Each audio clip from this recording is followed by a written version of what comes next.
My son burst in and froze. I was lying in the garage, hungry, bruised, like a dog in the corner. "Dad, what happened to you? Why are you in the garage? You have a pension of $7,000 a month," he exclaimed in shock. Just then my son-in-law rushed out of the house, proudly declaring, "That pension is mine. I'm taking everything."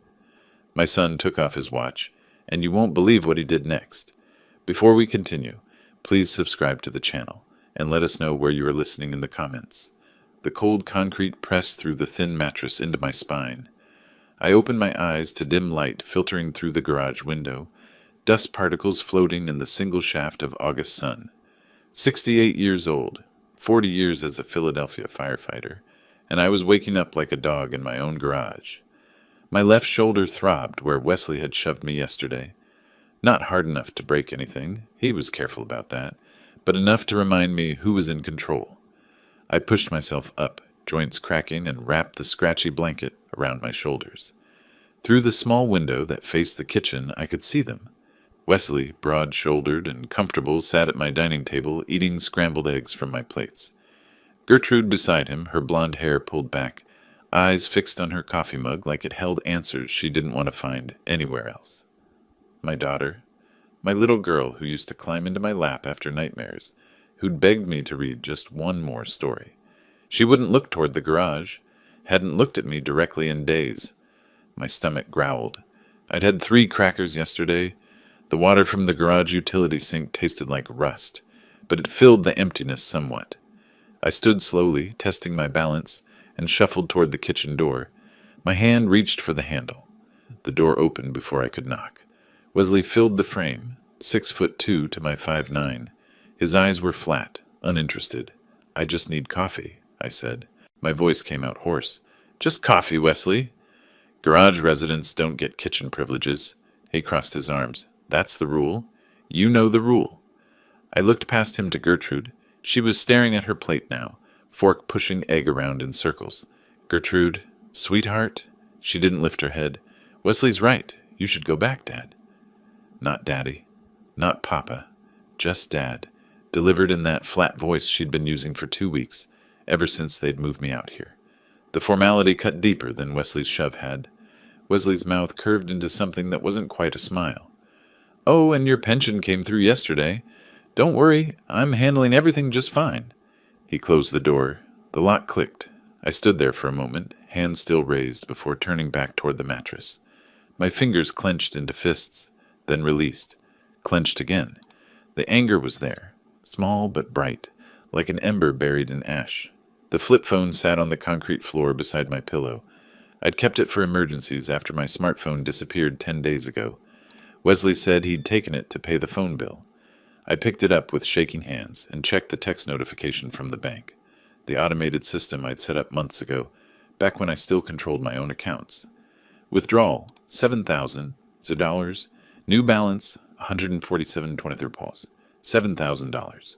My entire pension payment, gone. I sat on the mattress and stared at the screen until the numbers blurred. On the wall across from me, my old firefighter uniform hung from a nail. The dark blue fabric, the badge that caught the weak light.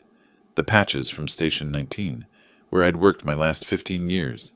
That uniform had seen smoke and flame, had been soaked in water from broken hydrants, had smelled like ash and sweat and courage. Now it watched me sleep on a garage floor. I'd trusted Wesley. That was my first mistake.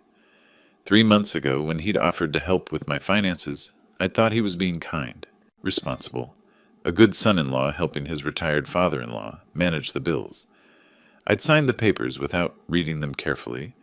Gertrude had smiled and called me a good dad. Wesley had shaken my hand. The trap had already closed.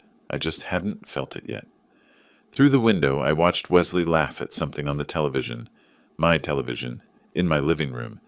He'd rearranged the furniture last week, pushed my recliner into a corner, and replaced it with a leather sofa I'd never seen before.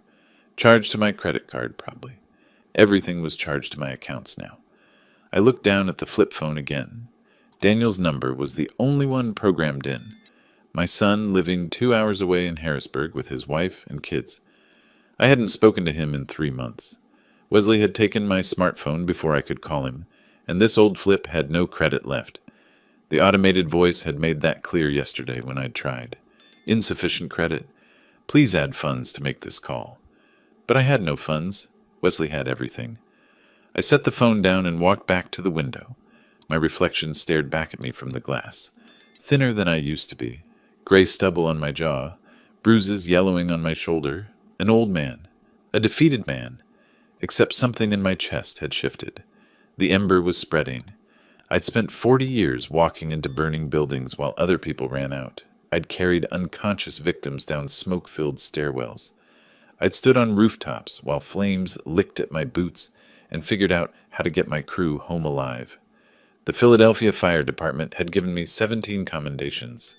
The mayor had shaken my hand at my retirement ceremony. And now I was sleeping in a garage, begging for coffee, watching a man steal my life piece by piece. Wesley thought I was broken. He thought he'd won. I touched the badge on my uniform, felt the cool metal under my fingertips.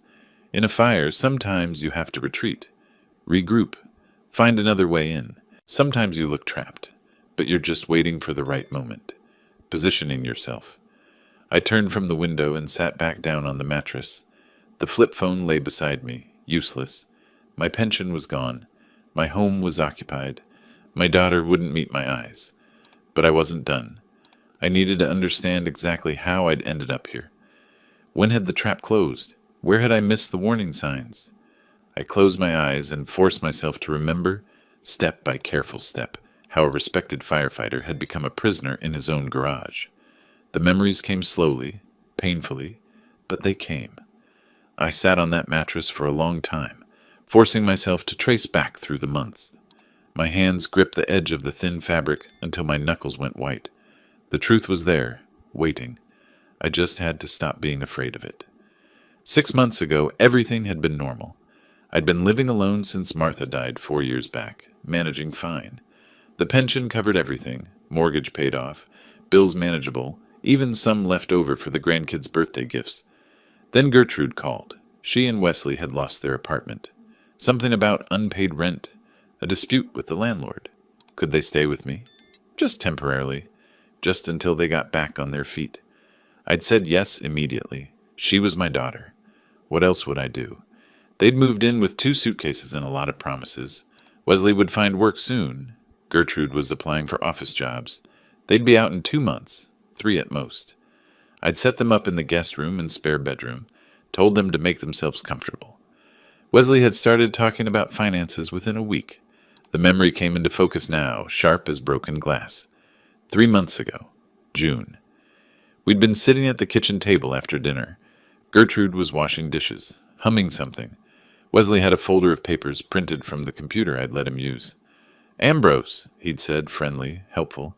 "I've been thinking, you're managing a lot here. Bills, insurance, the pension payments. What if I helped? Took some of that burden off your shoulders?" I'd been tired. I'd spent the afternoon pulling weeds in the heat. "I appreciate it, Wesley, but I've got it under control." "I know you do." He'd opened the folder. "But what if something happens? What if you get sick or forget a payment? With power of attorney, I can handle everything.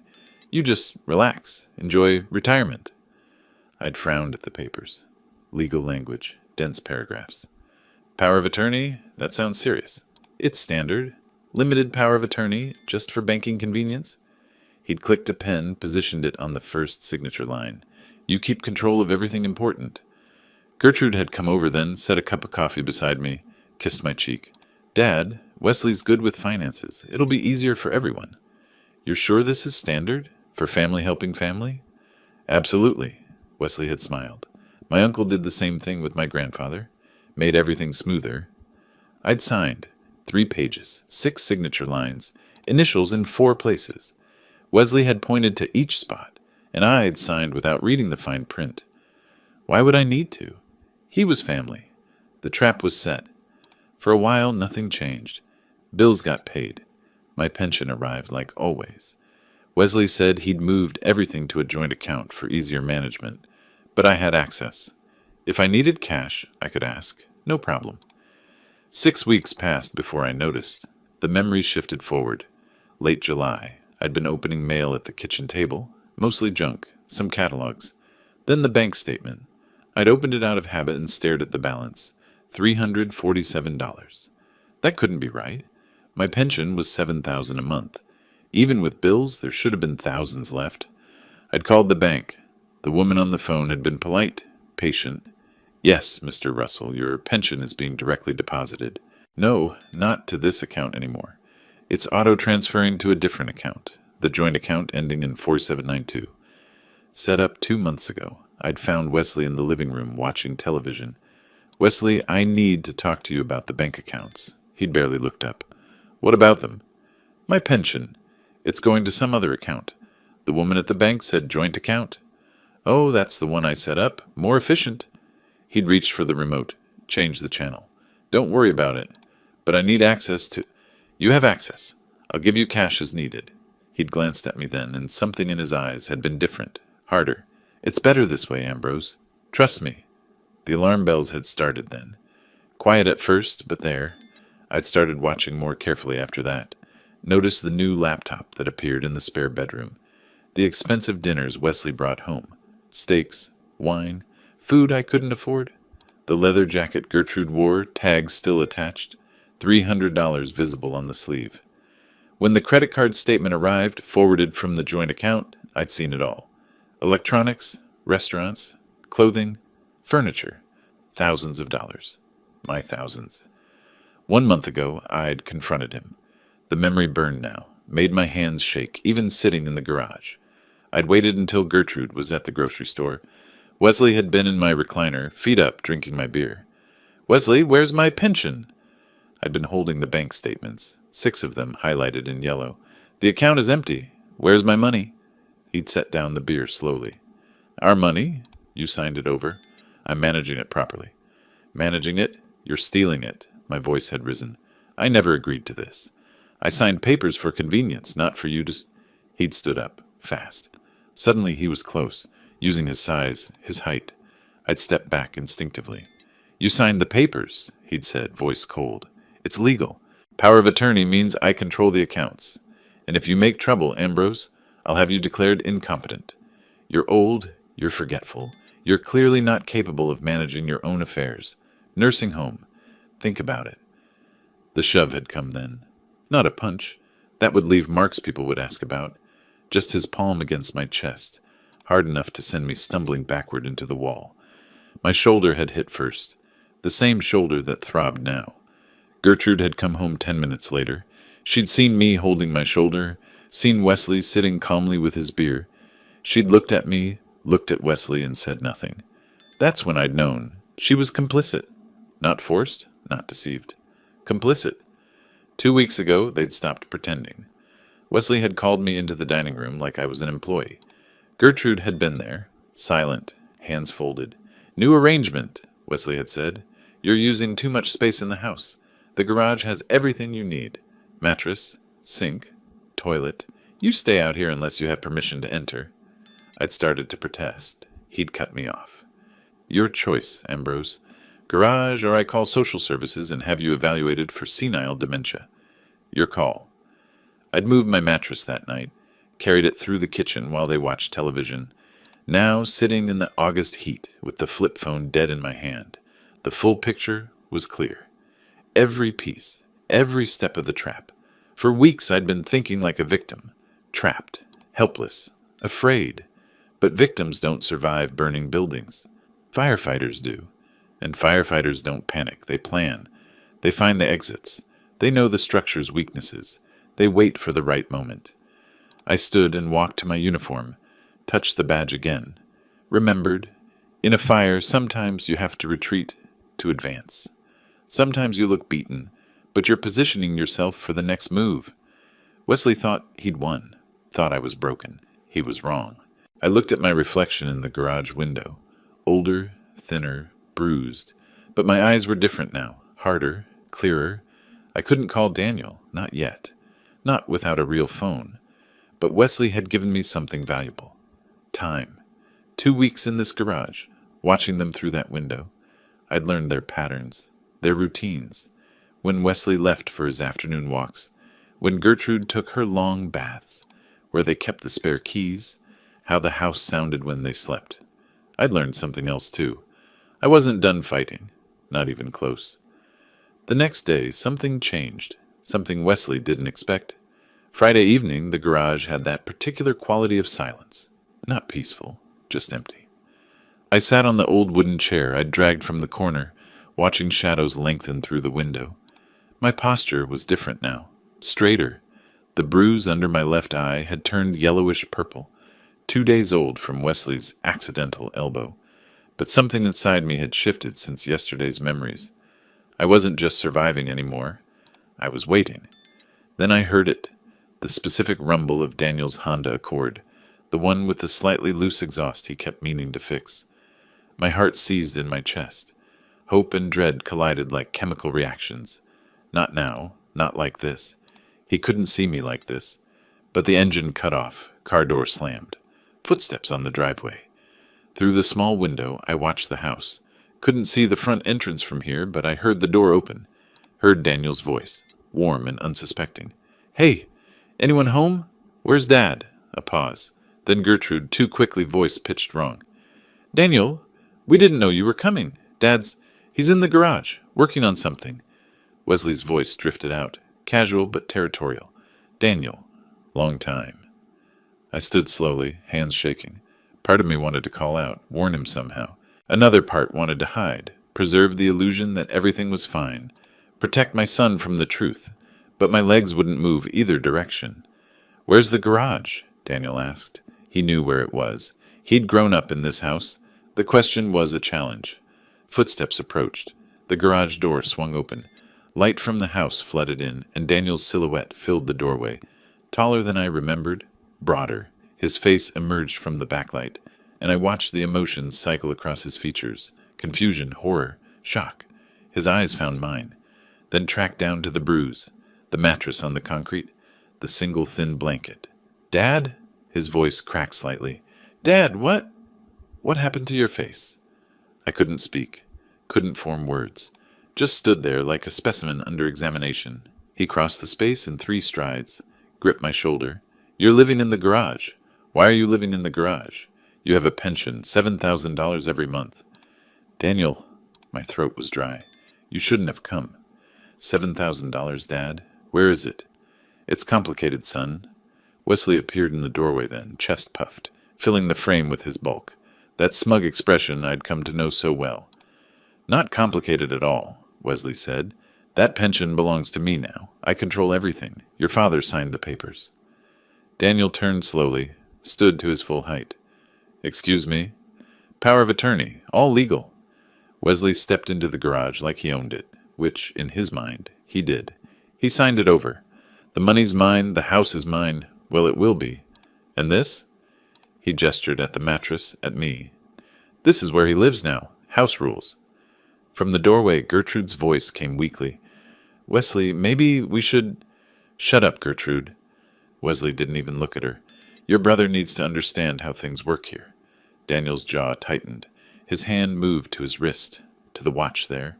An Omega, stainless steel catching the light. I'd seen it before, Christmas 2 years ago. He'd been proud of it. Company gift for hitting targets 3 years running. He unclasped it. The click was loud in the silence.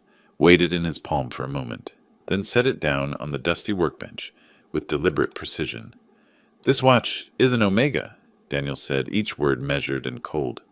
"Company gave it to me for hitting targets 3 years running, worth about $8,000. He looked at Wesley. "Take it." Wesley blinked. "What?" "Take the watch, take it, and walk out of this house right now, before I make a phone call you won't like." The watch sat between them on the workbench. $8,000 in stainless steel and craftsmanship, sitting on sawdust and old oil stains. Wesley stared at it, then at Daniel, then at the watch again. His face went through calculations. Greed, suspicion, anger. Behind him, Gertrude had gone pale, one hand pressed to the doorframe for balance. "Take it," Daniel repeated. "Last chance." Wesley's mouth curved into that smile again, the one that said he'd already won. He reached down, lifted the watch, turned it over in his thick hands. "Nice watch," he said, setting it back down. "But why would I take $8,000 when I've got $7,000 coming in every month? For free?" Daniel's voice stayed level. That pension isn't yours. It is now. Power of attorney, kid. All legal. Wesley crossed his arms, confident. You want to call the cops? Go ahead. They'll tell you the same thing. Your old man signed it over. His choice. Daniel's hand slid into his pocket, pulled out his smartphone. Wesley's smile widened. Be my guest, Wesley said. They won't do anything. I've got the paperwork. The pension gets deposited into my account. This house? Once I get him declared incompetent, it'll be mine too. And he lives in the garage because those are the rules now. My rules. I watched Daniel's face. Watched something shift behind his eyes. He held the phone casually, angled away from Wesley. His thumb moved across the screen, but he didn't raise it to his ear. You're forcing him to live out here, Daniel said quietly. Not a question, a prompt. Forcing? Wesley laughed. He's free to leave any time. Find himself a nice nursing home. State-run facility for incompetent seniors. That's his other option. And you're spending his pension. My pension now, legally transferred. Like I said, paperwork's all in order. Gertrude made a sound from the doorway, almost a whimper. Wesley, maybe we should just... Daniel didn't look at her. His voice went cold. Don't. Not one word, Gertrude. Danny, you don't understand. We needed... I'll talk to you later. Daniel's eyes never left Wesley. Right now, I'm getting Dad out of here. Wesley stepped forward. He's not going anywhere. This is his home. Daniel moved to my side, put a gentle hand on my shoulder. Dad, get up. We're leaving. I stood. My legs felt weak, but Daniel's grip steadied me. Wesley blocked the door. You can't just... Move! Daniel's voice carried something I'd never heard before. Not anger. Something colder than that. Authority. Wesley hesitated. For the first time since this started, I saw doubt flicker across his face. Then he stepped aside. Daniel guided me past him, past Gertrude, who pressed herself against the wall, through the house that used to be mine. I didn't look at the furniture, the rearranged rooms, the life they'd built with my money. Just kept walking. Daniel's hand steady on my shoulder until we reached his car. He opened the passenger door, helped me in like I was fragile. Maybe I was. We pulled out of the driveway. I watched the house recede in the side mirror. Wesley stood in the doorway, arms crossed, still wearing that confident smile.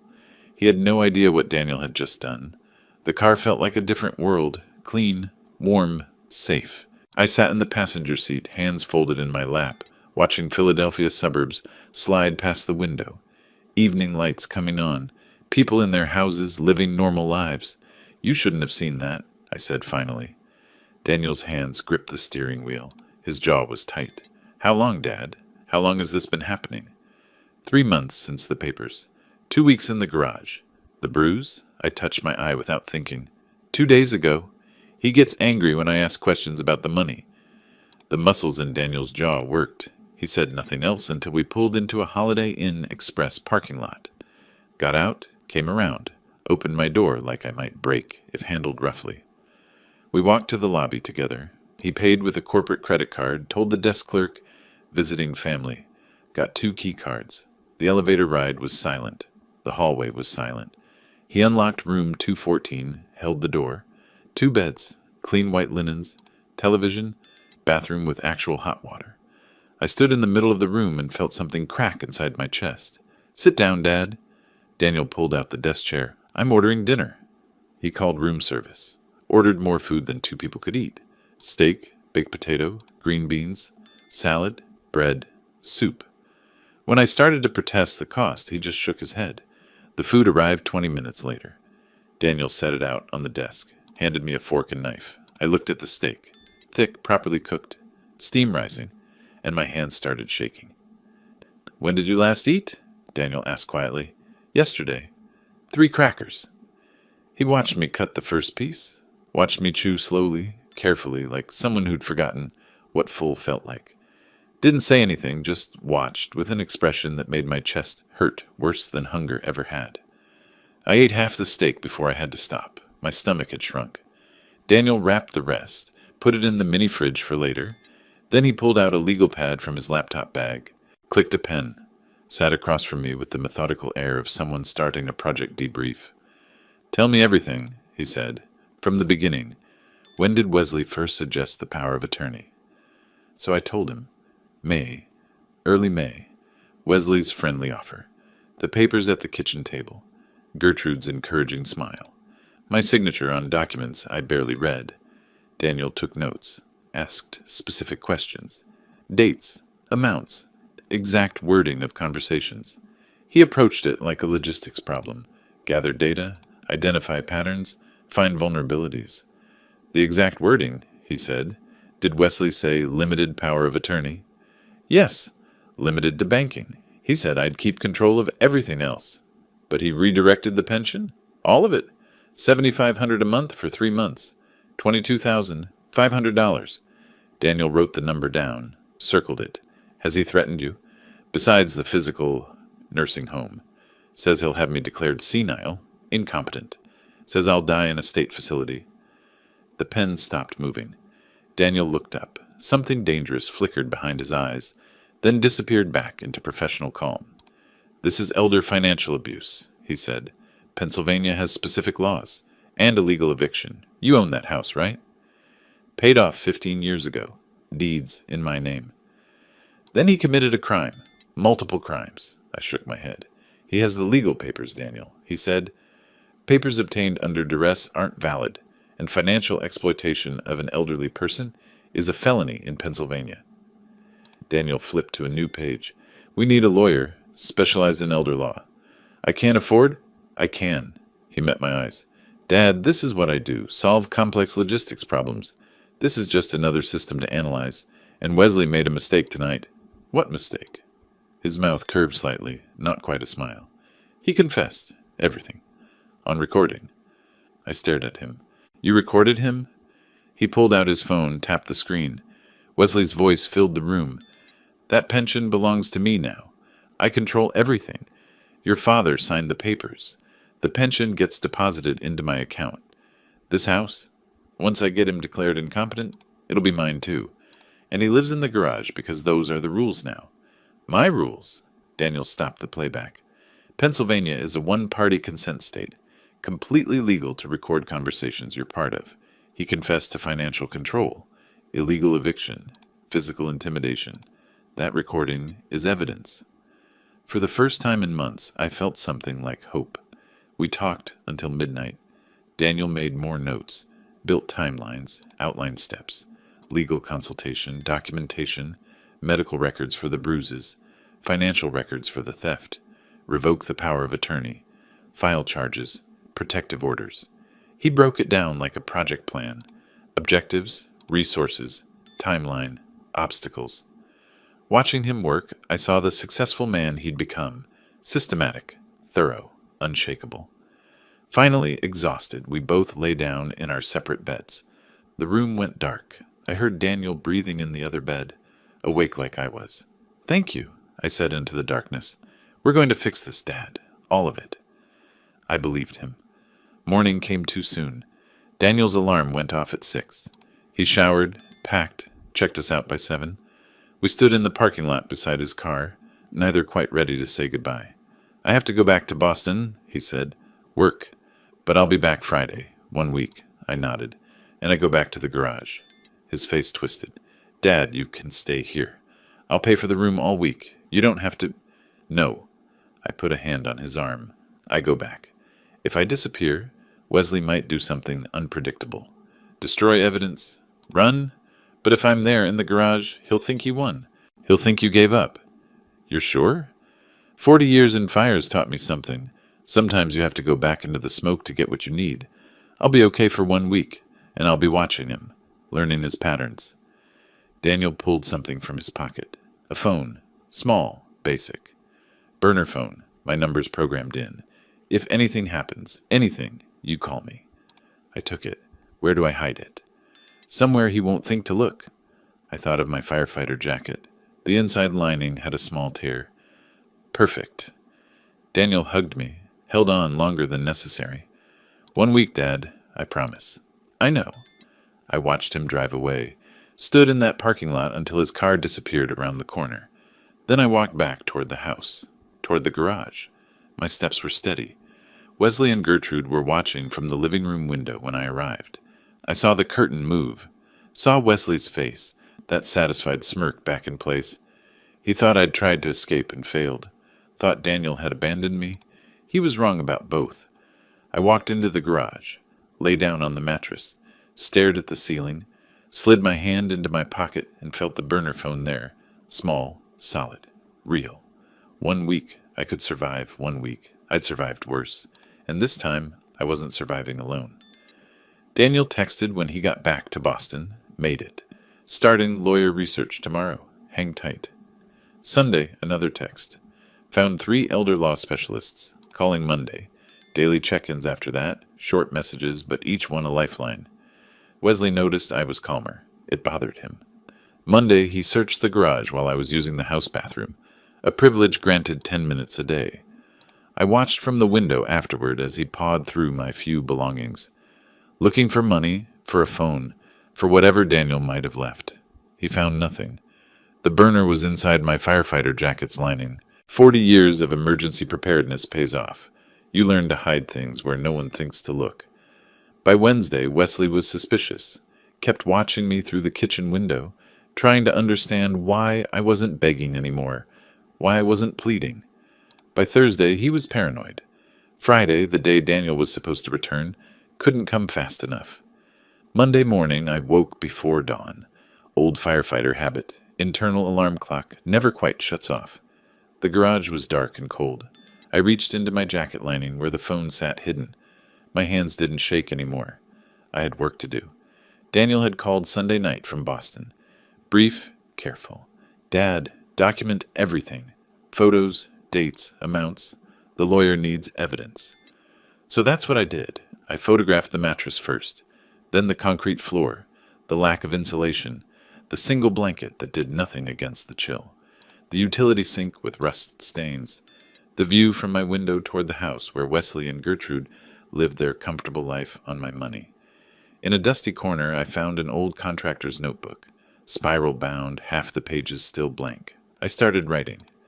May 8th, Wesley suggested power of attorney, said just for convenience. May 10th, signed papers at kitchen table, Gertrude present, reassuring. June 15th, discovered pension redirected to joint account, $7,500 missing. The dates came easier than I expected. Firefighter training again. We logged everything, every call, every incident. Turned out financial abuse had the same structure as any other emergency. Timeline, evidence, witnesses.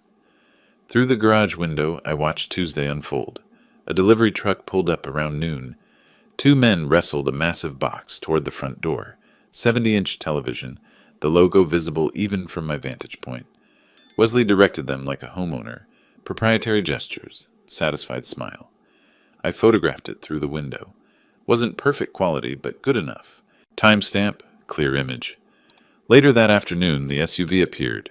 Brand new Ford Explorer, gleaming black, temporary dealer tags visible. Wesley and Gertrude walked around it, admiring. He'd bought it without selling the old sedan. Just added a second vehicle to the fleet. My fleet. My pension money. $28,000 of my retirement. And counting. I took more photos. The SUV from multiple angles. Wesley loading grocery bags from the trunk. Expensive whiskey bottles visible. Premium labels I recognized from my own better days. Tuesday night, Daniel called. The lawyer's name is Sandra Mitchell. Specializes in elder law. We're meeting Wednesday at 3. Coffee shop on Broad Street. That little independent place near the library. Can you get there? I'll tell Wesley I'm taking a walk. Be careful, Dad. Wednesday morning, Wesley was watching me. I felt his eyes through the kitchen window as I sat on the garage chair, pretending to read an old magazine I'd found. Around 2, I stood, stretched, made a show of needing movement. Going for a walk, I called toward the house. Get some air. No response. Just that feeling of being watched. I walked 6 blocks to the coffee shop. The world outside my garage felt strange. Normal people doing normal things. Buying coffee, laughing at phones, living lives that didn't include sleeping on concrete floors. Daniel was already there, corner booth. The woman beside him was mid-50s, professional gray suit, leather briefcase on the table. She stood when I approached, extended her hand. Mr. Russell, I'm Sandra Mitchell. Daniel's told me about your situation. Before we begin, I need to hear it directly from you. Everything that's happened. I sat, took a breath. Where do I start? Start with the power of attorney. When did Wesley first mention it? So I told her. The whole timeline. The friendly offer that became a trap. The papers I signed without reading carefully enough. The gradual theft of my pension, my autonomy, my home. The physical intimidation. The garage. Sandra took notes, quick shorthand, occasionally stopping me to clarify dates or amounts. She had the focused intensity of someone who'd seen these cases before and knew exactly what mattered. When I finished, she pulled out a tablet, connected headphones, pressed play. Wesley's voice filled the tiny space between us. That pension belongs to me now. I control everything. Your father signed the papers. The pension gets deposited into my account. This house? Once I get him declared incompetent, it'll be mine too. She stopped playback, removed the headphones, looked at me directly. Mr. Russell, Pennsylvania law is very clear on this. Financial exploitation of a person over 60 is a felony. If you can prove the power of attorney was obtained through coercion, and that recording certainly suggests it was, the document is voidable. But Wesley says it's legal. He says the police won't help. He's wrong. She pulled papers from her briefcase. What he's done is elder financial abuse. Pennsylvania takes it seriously. Additionally, evicting you from your own home, that's illegal detention and property theft. She paused. So we can stop him, but more importantly, we can charge him. Criminally. The word hung in the air. Criminally. Daniel leaned forward. Tell her about your documentation, Dad. I showed her the notebook, the timeline, the amounts, the specific dates and incidents. Sandra studied each page, nodding. This is excellent. Detailed. Specific. This will be powerful in court. She looked up. You were a firefighter? 40 years. Philadelphia Fire Department. That training is saving you now. She scrolled through the photos on the burner phone Daniel had shown her. These images, your living conditions, clear evidence, combined with the recording. She set down the phone. Mr. Russell, we have a strong case, but we need one more thing.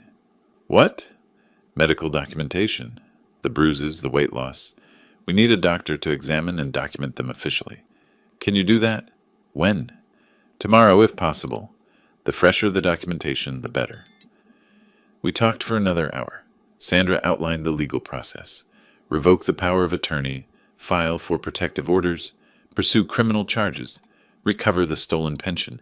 Each step precise, methodical, achievable. I'd spent 3 months feeling helpless. 40 minutes with Sandra Mitchell, and I had a plan. When we left, Daniel walked me partway back, stopped at the corner 2 blocks from the house. You okay, Dad? I'm okay. He hugged me. 1 more week, maybe less. I walked the last 2 blocks alone. Something felt wrong before I even turned onto my street. Wesley's SUV was parked crooked in the driveway, like he'd been in a hurry. The garage door was slightly open. I always closed it completely. My hand went to my jacket pocket, touched the outline of the burner phone. Still there. But something had changed. I could feel it. I pushed open the garage door. Wesley sat on my workbench, legs dangling, holding something in his hand. As my eyes adjusted to the dim light, I saw what it was. Pieces of a phone. A phone just like the one in my pocket. My hand flew to my jacket. The pocket was empty. The lining torn open. He'd found it. My mattress was overturned. The firefighter jacket lay crumpled on the concrete, its interior lining ripped. My few belongings scattered across the floor. He'd torn the place apart. Wesley held up the shattered phone, screen dangling in fragments. His smile was triumphant. What's this, Ambrose? Where'd you get a phone? I made my voice small, submissive. Daniel gave it to me, just to call him sometimes. Daniel gave it to you. Daniel who took you away last week. Daniel who thinks he can interfere. He slid off the workbench, used his height to tower over me. Who have you been talking to? Just Daniel, I swear, just my son. Liar! He stepped closer. You've been leaving the garage every day. Where do you go? Walks, just walks, to get air. He threw the phone pieces at my feet, plastic and glass scattered across concrete. You think I'm stupid?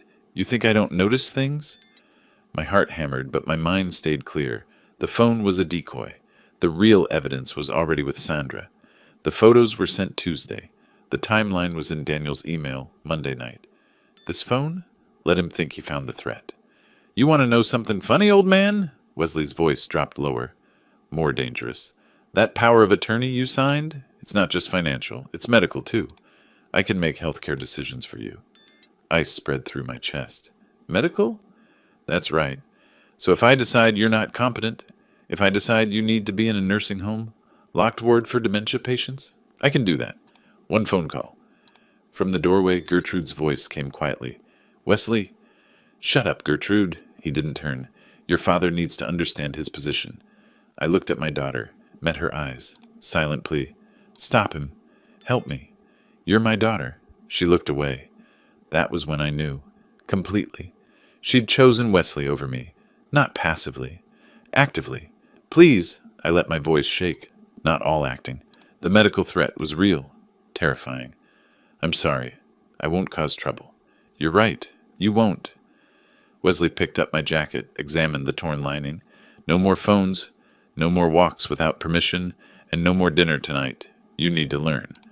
He walked out. Gertrude followed without looking back. I stood in the wreckage of my searched garage, surrounded by broken phone pieces and scattered belongings. Slowly, I righted the mattress. Picked up my jacket. The lining was destroyed, but the jacket itself was intact. Evening came. My stomach cramped with hunger. Wesley had made good on his threat. No dinner. But I'd eaten at the coffee shop with Daniel and Sandra. I'd survive. Around 7, I walked to the neighbor's house. The Johnsons, 50 feet away. I'd known Martha and Frank for 15 years since I moved in after my wife died. Nice couple, kept to themselves mostly. But they'd noticed things. I'd seen Martha watching from her window sometimes when Wesley treated me badly. I knocked quietly. Martha Johnson opened the door. Her expression shifted instantly from surprise to concern. Ambrose, are you all right? Martha, I'm sorry to bother you. I need to ask a favor. Come in, come in. Frank, Ambrose is here. Frank emerged from the living room, took one look at me, and his face hardened. My word. Ambrose, what's happened to you? In their warm kitchen, with coffee Martha insisted on making, I explained. Not everything. Didn't mention the lawyer yet. But enough. Wesley had taken my phone. I needed to communicate with my son. Family matters being handled. Martha and Frank exchanged a long look. Years of marriage, reading each other without words. Ambrose, Martha said carefully. We've been worried. We see things. How you live in that garage. It's being handled, I said. I have help. I just need a way to communicate. Frank stood decisive. Use our phone anytime, day or night. We mean it. How long has this been going on? Martha asked. Months, but it's ending soon. She reached across the table, put her hand over mine. We should have said something sooner. We should have done something. You're doing it now. That's what matters. Frank gave me their phone number written on a piece of paper. Told me the back door was always unlocked if I needed to come over when they were out. They had a spare key under the mat. Actually told me where it was. I walked back to my garage, feeling less alone than I had in months. That night, from the Johnsons' house, I called Daniel. Told him about the phone Wesley found. He laughed. Actually laughed. Dad, that phone was backup. Everything's already with Sandra. He found nothing important. He has medical power of attorney. He threatened nursing home. Daniel's voice went cold. Forward that to Sandra. She needs to know. But Dad, it doesn't matter. We're moving Friday. Medical exam Thursday, then paperwork Friday. You hold on until then. Thursday morning, Wesley cut my food again. Breakfast was 2 crackers. Dinner would be the same if I got dinner at all. The shower schedule changed too. Once per week now, Sundays only. He was tightening the cage, trying to break whatever spirit he sensed hadn't broken yet. But I had an appointment that day. Sandra had arranged it. Medical examination at a clinic downtown. Documentation of the bruises, the weight loss, the effects of Wesley's abuse. Not just for court, for the criminal charges Sandra said were coming. I told Wesley I was going for a walk. He watched me leave with suspicious eyes, but said nothing.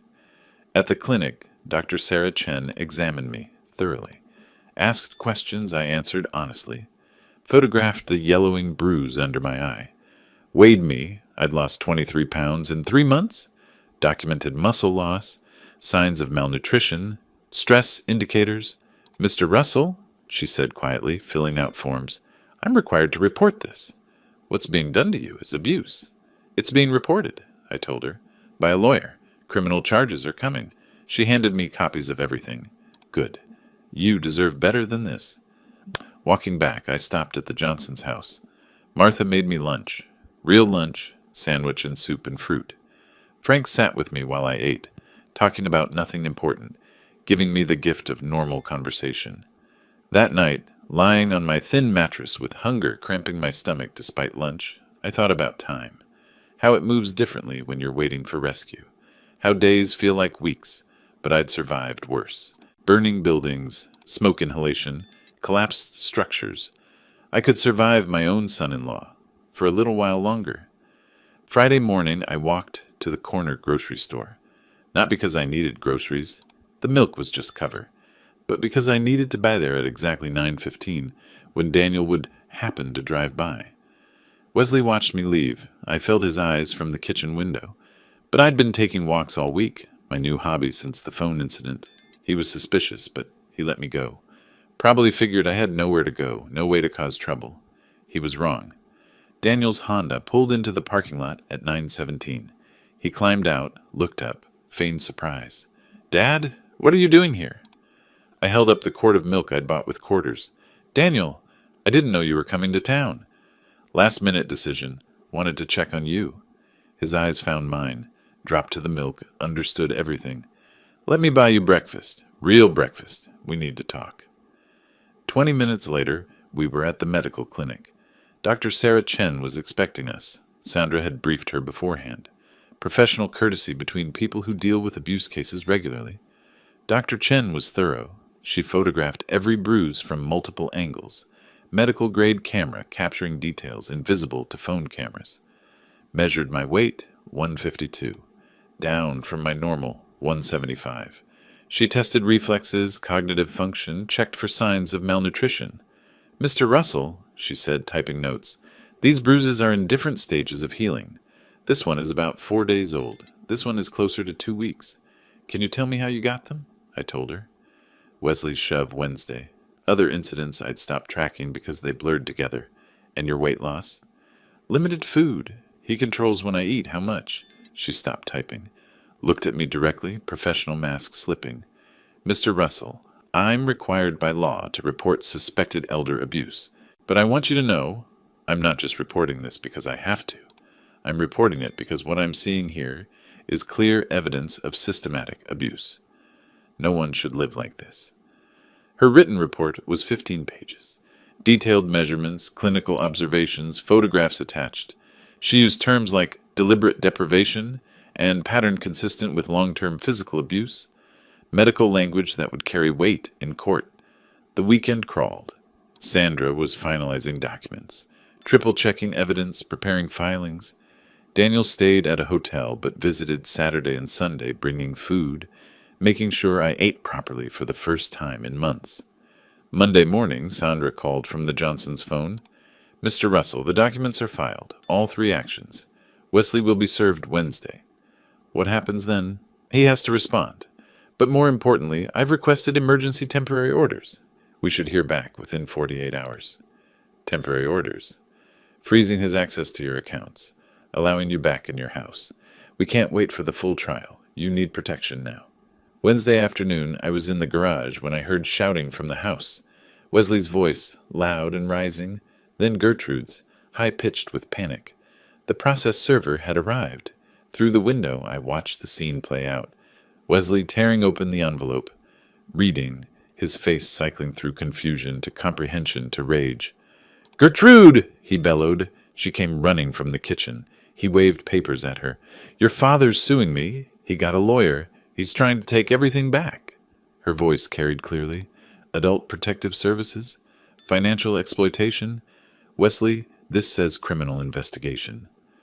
I sat on my mattress and allowed myself a small smile. The counterattack had begun.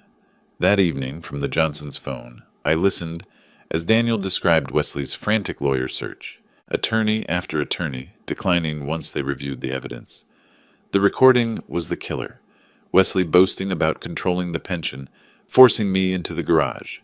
What he'd thought was demonstration of power had become confession to multiple crimes. Finally, Wesley found someone, Attorney James Kovach, Recent graduate, solo practitioner, desperate for clients. Can we win? Wesley had apparently asked. Long pause on the recording Daniel played for me, then Kovach's voice. We can try. Even his own lawyer knew they were doomed. Thursday morning I woke to my phone, the Johnsons' landline, which I'd been keeping in the garage overnight with their permission. Sandra's voice was crisp, professional, excited. Emergency orders granted. As of now, Wesley's financial access is frozen. And Mr. Russell, you have the right to move back into your house. Today. I sat on the thin mattress one last time. Looked around the garage that had been my prison for 3 weeks. The concrete floor. The single bulb. The window through which I'd watched my life being stolen.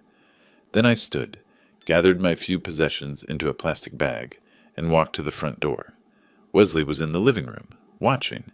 I'm moving back inside, I said. Guest bedroom. He stood. You can't just... I held up the printed court order Daniel had emailed to the Johnsons. Court order says I can. Section 2, paragraph 3. Read it if you want. His voice went dangerous. You're making a mistake, old man. I met his eyes. No fear anymore, just cold certainty. The only mistake I made was trusting you. That won't happen again. I walked past him to the guest bedroom, closed the door, turned the lock. The click of that lock was the sweetest sound I'd heard in months. Thursday morning, 10:15, Teresa Williams pulled into the driveway in a county vehicle marked Adult Protective Services. I watched from my new window, the guest bedroom window, not the garage, as Wesley straightened his shirt, arranged his face into a welcoming expression, and opened the front door before she could knock. Good morning. You must be Ms. Williams. Welcome, welcome. We're so glad you're here to clear up this misunderstanding. I'd seen enough performances in my firefighting career. People lying to investigators after arson, claiming electrical fires when they'd torched their own businesses for insurance. Wesley sounded exactly like that. Too helpful. Too smooth. Teresa Williams, carrying a tablet and professional camera, didn't smile back. I'm Teresa Williams from Adult Protective Services. We received a complaint regarding the living situation here. I need to interview everyone in the household and inspect the premises. Gertrude appeared, nervous energy radiating. Can I get you coffee? Water? We want to help however we can. Teresa ignored the hospitality offer. Let's begin with the garage. I understand Mr. Russell has been staying there? Wesley's performance stumbled. He wanted privacy, independence. We offered him a bedroom, but he preferred... Show me. They walked to the garage. I stayed in my room, listening through the wall. Heard Teresa's camera clicking. Heard her voice, cool and professional. There's no heat source, no bathroom, one mattress on concrete. You expect me to believe a 68-year-old man chose this over a bedroom in the house? He's stubborn. You know how elderly people can be. I know how elder abuse presents, Mr. Matthews, and this looks exactly like it. The kitchen table interview came next. Wesley and Gertrude were sent to the living room. Teresa knocked on my door. Mr. Russell, I need to speak with you privately. We sat across from each other. She set her tablet between us, started recording. Mr. Russell, I need you to be completely honest with me. Are you afraid of Wesley? Yes. Has he physically harmed you? Yes, multiple times. The most recent was last week. I touched the fading bruise under my eye. There have been others. Did you choose to live in the garage? No. He forced me out there 3 weeks ago. Said it was the new rule. I own this house. Paid it off 15 years ago. But he has power of attorney. He controls my pension. He controls everything. I paused. Controlled. Past tense now. She wrote rapidly. The power of attorney. Did you sign it willingly? He pressured me. Threatened to put me in a nursing home if I didn't cooperate. I was afraid. 20 minutes of questions. I answered each one with facts, dates, specific incidents. No embellishment necessary. The truth was damning enough. After my interview, Teresa spoke with Wesley and Gertrude separately. Their stories were too coordinated, too rehearsed. I heard fragments through the walls, phrases that sounded scripted, explanations that contradicted my timeline. Then Teresa left, walked next door to the Johnsons. She was there for 45 minutes. When she came back, her professional mask had cracks in it, controlled anger simmering beneath. She took more photographs of the garage, measurements, notes. Then she left without saying goodbye to Wesley. Friday morning, the temporary orders arrived. Daniel called me on the Johnsons' phone, excited. "Dad, check your email. Sandra sent you the court order." I was at the Johnsons' computer, read the document slowly. Wesley Matthews is hereby enjoined from accessing any financial accounts belonging to Ambrose Russell. Does that mean? It means he can't touch your money, not a dollar. And look at Section 2. Ambrose Russell is granted immediate right to reside in his primary residence.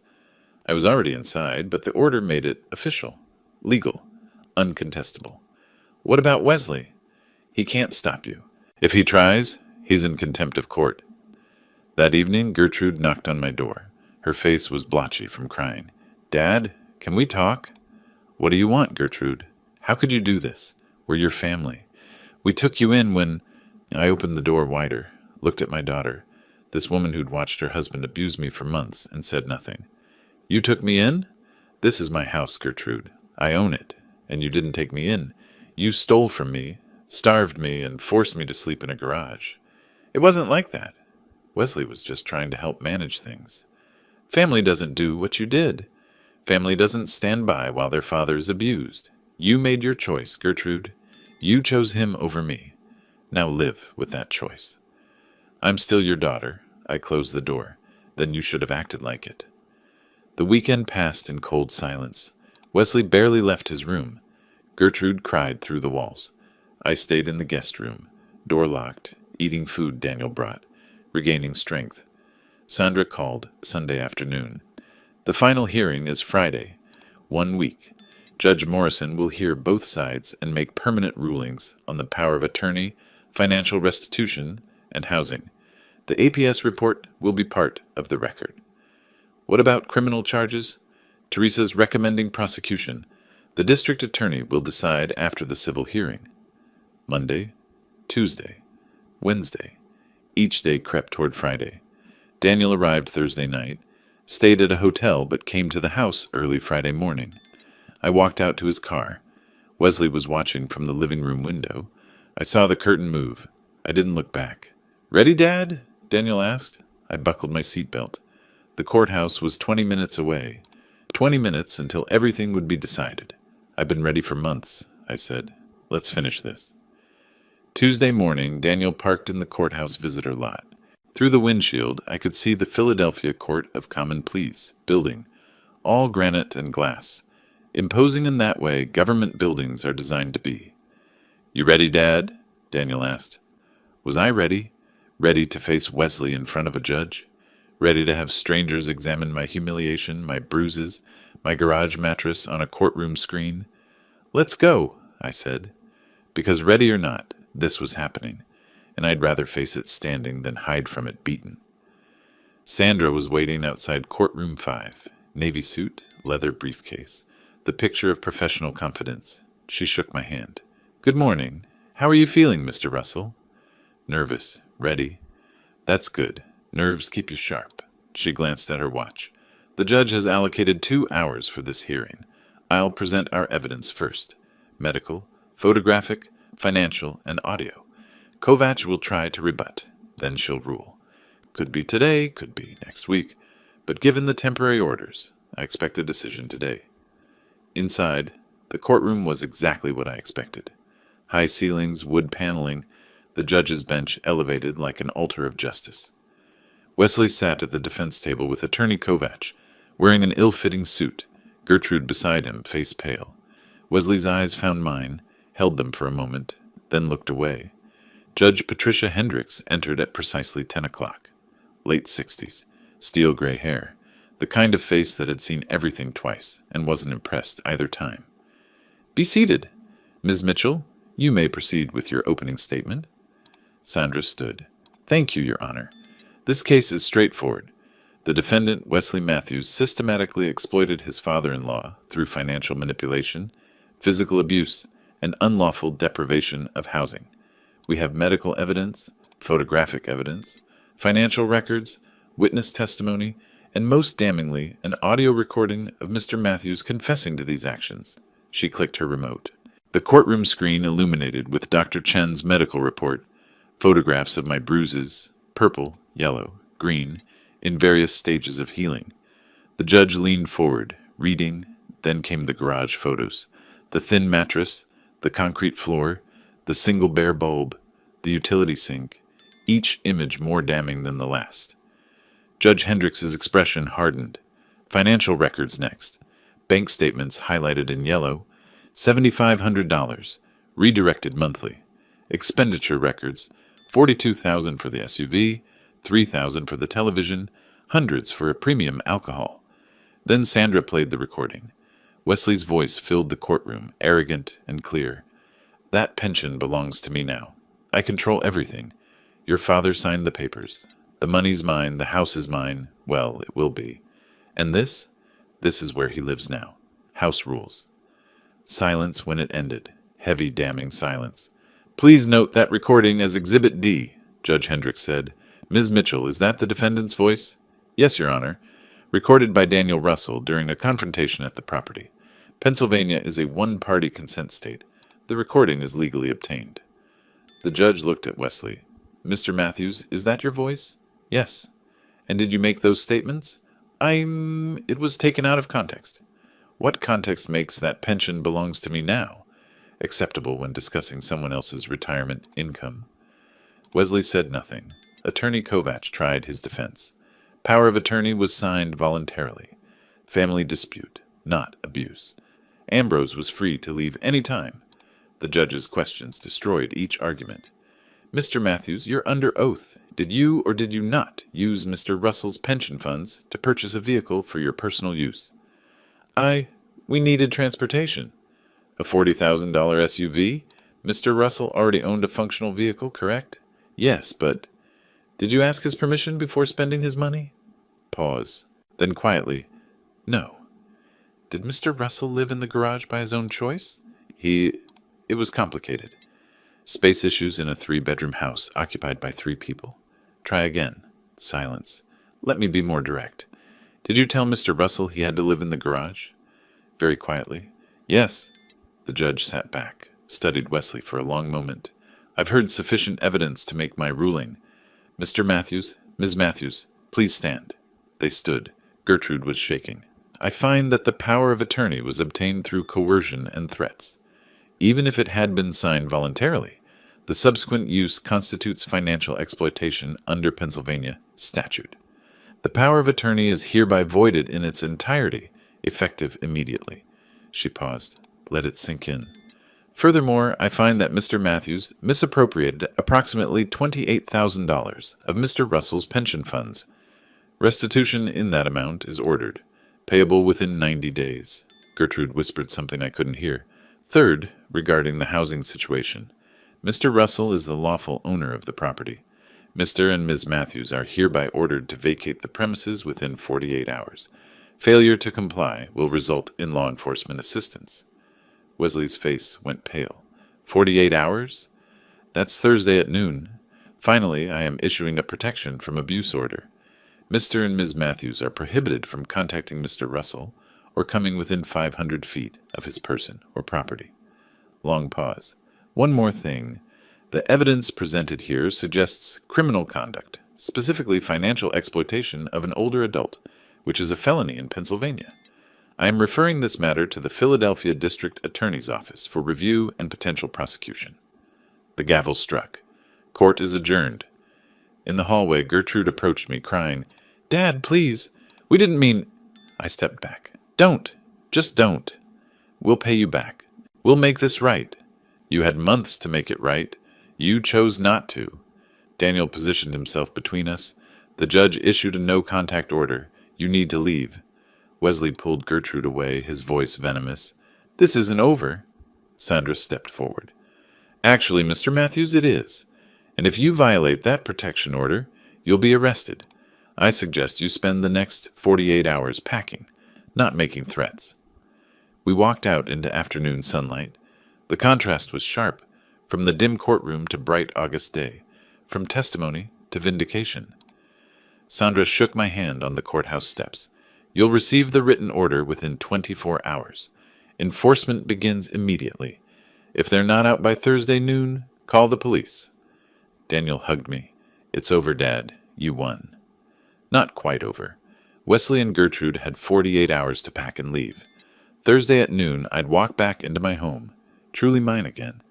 But standing there on those courthouse steps, breathing free air, knowing the judge had seen the truth and ruled in my favor, that felt like winning. Tuesday evening, we sat in Daniel's hotel room. Sandra had gone home, but she'd left us with copies of the court order, highlighted sections marking our victories. "You should stay here until they're gone," Daniel said. "I've already paid for the room through Friday." I nodded. I wasn't afraid of Wesley anymore. The court had neutered him, but I didn't want to watch him pack. Didn't want to share space with him for even one more night. "Thursday noon," I said, reading the order again. "They have to be out by Thursday noon. 2 more days. I can wait 2 more days." Wednesday afternoon, I drove past the house, saw boxes through the windows, chaos of frantic packing. Gertrude spotted me from the living room, came outside, face streaked with tears. "Dad, please, can we talk?" I kept the car running but rolled down the window. "What is there to say, Gertrude?" "I'm sorry. I know I should have stopped him. I should have protected you." "You're right. You should have. You made your choice when you let him put me in that garage, when you stood by and watched him starve me." I was scared. Wesley, he controlled everything. I didn't know how to. I was scared too. I was 68 years old, being beaten and starved, and you're my daughter. You should have helped me. "I know. I'm so sorry." "I love you, Gertrude. You're still my daughter. But the trust is broken. Maybe someday we can repair it. But right now, I need you to leave my house and let me heal." She sobbed. "I understand. Goodbye, Gertrude." I drove away without looking back. Thursday at 11:45, Daniel and I stood in the driveway. At 11:52, a U-Haul pulled out, Wesley driving, Gertrude in the passenger seat, both staring straight ahead. The truck disappeared around the corner. Silence. Then I walked to the front door. My door. Inserted my key. Stepped inside. The house was empty of their presence. Keys on the kitchen counter. Rooms cleared. The silence was different now. Not oppressive, but peaceful. "Welcome home, Dad," Daniel said behind me. Friday became Restoration Day. The locksmith arrived at 9. Changed every lock. Front door, back door, garage, basement. I pocketed the new keys. "The old keys are useless now," the locksmith confirmed. "Good," I said. "I want him to have nothing that works here anymore." At the bank, the manager closed my old accounts, opened new ones with 2-factor authentication. Even if Mr. Matthews tried to present the old power of attorney, our system would flag it immediately. "It's really over then," I said, "from a banking perspective?" "Yes, sir. Your money is yours again." Security cameras came next. Front door, back door, motion sensors. The technician showed me the monitoring app on my phone. "You can see who's at your door before you answer," he explained. Layer by layer, I reclaimed control. Physical security, financial security, peace of mind. Saturday morning, the Johnsons arrived with a still warm apple pie. "Welcome home, Ambrose," Frank said. "Properly home." "Thank you. For the pie and for everything. For testifying. For letting me use your phone. For caring." "We should have done more sooner," Martha said. "You did enough. You did what mattered." We sat in my living room again, sharing coffee and pie, talking about normal things, weather, neighborhood gossip, the upcoming block party, normal conversation, a gift I hadn't realized I'd lost until I had it back. After they left, Daniel and I sat together in comfortable silence. I held my coffee in my favorite mug, the one I'd retrieved from the back of the cabinet where Gertrude had hidden it. On the mantel, an old family photo. My late wife, young Gertrude, teenage Daniel, all smiling, all together. A family that no longer existed in that form, but whose love still shaped who I'd become. "How are you feeling, Dad? Really?" "Tired, relieved, strange." "Strange how?" "I'm in my own house, drinking coffee from my own cup, sitting in my own chair. Things that were normal 6 months ago feel like luxuries now. They should never have been taken from you. No, they shouldn't have." I paused. "You know what I keep thinking about? 40 years I spent running into burning buildings, saving people, and I never thought that someday I'd need to save myself from my own family. But you did save yourself. You fought back. You won." "I did, with your help." I looked at him. "What you did, Coming when you did, believing me, finding Sandra. I couldn't have done it alone. You shouldn't have had to do it at all. But I'm proud of you, Dad. Standing up to Wesley, gathering evidence, going through that hearing, that took courage. I smiled slightly. Even at 68, you can still be strong. You can still fight. You can still win. What's next for you? Living. Just living. In my house. With my pension. On my terms. That's enough? 1 month later, the mail brought news. First, a formal notification. Wesley Matthews charged with felony financial exploitation, facing 2 to 4 years in prison. Second, a handwritten letter. Gertrude's careful script. Dear Dad, I know this letter can't fix what I did. I know sorry isn't enough, but I need you to know. I cooperated with the prosecutors. I told them everything. They offered me probation if I testified against Wesley, and I took it. Wesley's facing prison now. I'm ashamed it took losing everything to see what he was. What I let him do to you, I don't expect forgiveness. I don't deserve it. But I hope someday, maybe years from now, we might talk again. I love you, Dad. I always did. Gertrude. I read it twice, then folded it carefully and placed it in my desk drawer. Not thrown away, not answered yet, just saved. For later, for someday, for when I was ready. Maybe we'd talk again. Maybe we wouldn't.